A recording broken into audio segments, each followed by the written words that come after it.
ബഹുമാന്യരെ, കോട്ടയം നഗരസഭയുടെ കഴിഞ്ഞ ദിവസത്തെ കൗൺസിൽ ഏറ്റവും സുപ്രധാനമായ തീരുമാനമെടുത്ത് മുമ്പോട്ട് പോയിട്ടുണ്ട്. അതിൽ ഏറ്റവും പ്രധാനപ്പെട്ട തീരുമാനം എന്ന് പറയുന്നത് കോട്ടയം നഗരത്തിലെ ജനങ്ങൾക്ക് മാലിന്യ സംസ്കരണത്തിന് ഒരു പുത്തൻ പ്രതീക്ഷ നൽകുന്ന പദ്ധതിയാണ്. ഏകദേശം 55 കോടി രൂപയോളം ചെലവ് വരുന്ന തരത്തിലേക്കുള്ള 2 പദ്ധതികൾ. ഒന്ന് അജൈവ മാലിന്യ സംസ്കരണത്തിന് ഏകദേശം 13 കോടി പരം രൂപ ചെലവ് വരുന്നതും, ഒന്ന് ജൈവ മാലിന്യ സംസ്കരണത്തിന് ഏകദേശം 41 കോടി രൂപയോളം ചെലവ് വരുന്ന 2 പദ്ധതി. ആ 2 പദ്ധതി വേൾഡ് ബാങ്കിന്റെ സഹായത്തോടു കൂടിയാണ്. വേൾഡ് ബാങ്കിൽ ഇത് സമർപ്പിച്ചു കഴിഞ്ഞാൽ അവരുടെ സഹായത്തോടു കൂടി ആ പദ്ധതി നടപ്പാക്കാൻ പറ്റുന്ന സാഹചര്യത്തിലാണ് കോട്ടയം നഗരസഭ നിൽക്കുന്നത്.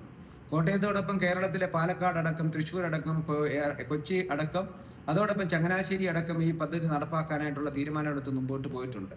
നമ്മുടെ പദ്ധതി വിഭാവനം ചെയ്യുന്നത് ആ ജൈവ മാലിന്യത്തിൽ നിന്ന് CNG ഗ്യാസ് ഉൽപ്പാദിപ്പിക്കുന്ന തരത്തിലേക്കുള്ള ഒരു വലിയ പ്ലാന്റാണ്. ആ പ്ലാന്റിൽ നിന്ന് ഉള്ള CNG വാഹനങ്ങൾക്ക് കൊടുക്കാൻ പറ്റുന്ന സാഹചര്യത്തിലാണ് നിൽക്കുന്നത്. അപ്പോൾ കോട്ടയത്തെ ആളുകൾക്ക് ഏറെ പ്രതീക്ഷയോടുകൂടി മുമ്പോട്ട് പോകാൻ പറ്റുന്ന പദ്ധതിയാണ്. ഈ പദ്ധതി എത്രയും വേഗം നടപ്പാക്കിയാൽ നമുക്ക് മാലിന്യ സംസ്കരണത്തിന് ഒരു മാതൃകാ നഗരമായി കോട്ടയം മാറും എന്നുള്ള പ്രതീക്ഷയിലാണ് ഞങ്ങൾ നിൽക്കുന്നത്. മുഴുവൻ ആളുകളുടെയും സഹകരണം ഉണ്ടാകണമെന്ന് അഭ്യർത്ഥിച്ചുകൊണ്ട് ഈ പദ്ധതി നമുക്ക് വേൾഡ് ബാങ്കിൽ സമർപ്പിച്ചുകൊണ്ട് നടപ്പാക്കാൻ പറ്റുന്ന തരത്തിലേക്കുള്ള സാഹചര്യത്തിലേക്ക് ചിന്തിക്കാമെന്ന് സൂചിപ്പിക്കുന്നു.